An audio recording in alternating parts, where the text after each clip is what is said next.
Kuwait, they live like kings. The poorest person in Kuwait, they live like kings. And yet they're not paying. We make it possible for them to sell their oil. Why aren't they paying us 25% of what they're making? It's a joke.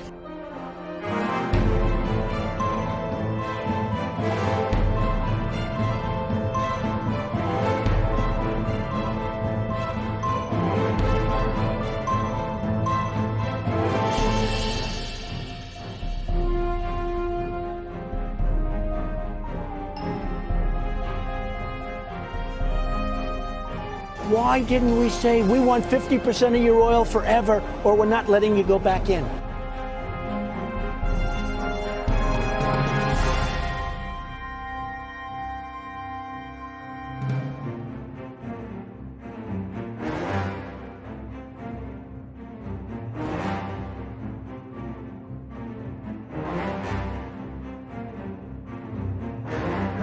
Le Dey d'Alger prend même en otage 2 équipages de navires.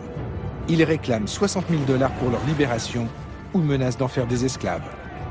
Rapporté au budget actuel des États-Unis, cette somme représenterait aujourd'hui plus de 60 milliards de $.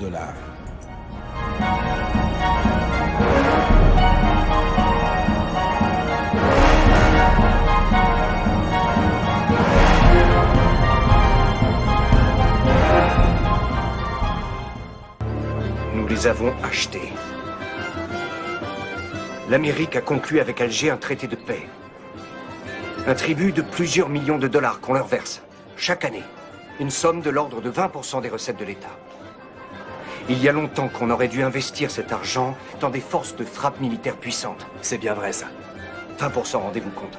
On aurait pu régner sur les océans. De nos jours, il paraîtrait invraisemblable que les États-Unis se laissent dicter ainsi leur conduite. Mais même pour la jeune République, l'humiliation est cuisante.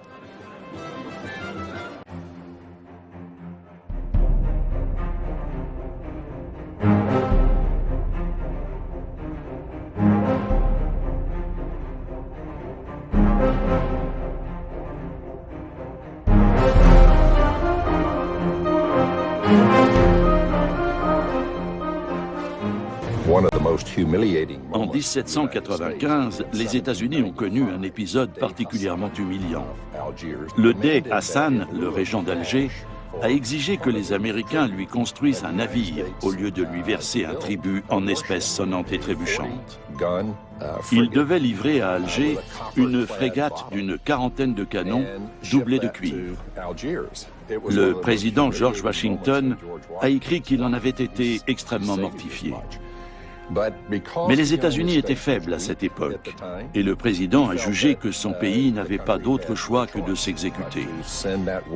Il savait pourtant bien qu'avec ce navire de guerre, les Algériens captureraient de nouveaux vaisseaux marchands américains et européens. Les Américains sont piqués au vif par tant d'impertinence et décident de construire des navires encore plus rapides, conçus pour durer. En somme, meilleurs que ceux des corsaires. Les États-Unis veulent ainsi mettre fin aux conditions humiliantes du traité de paix et d'amitié qui les lie à Alger.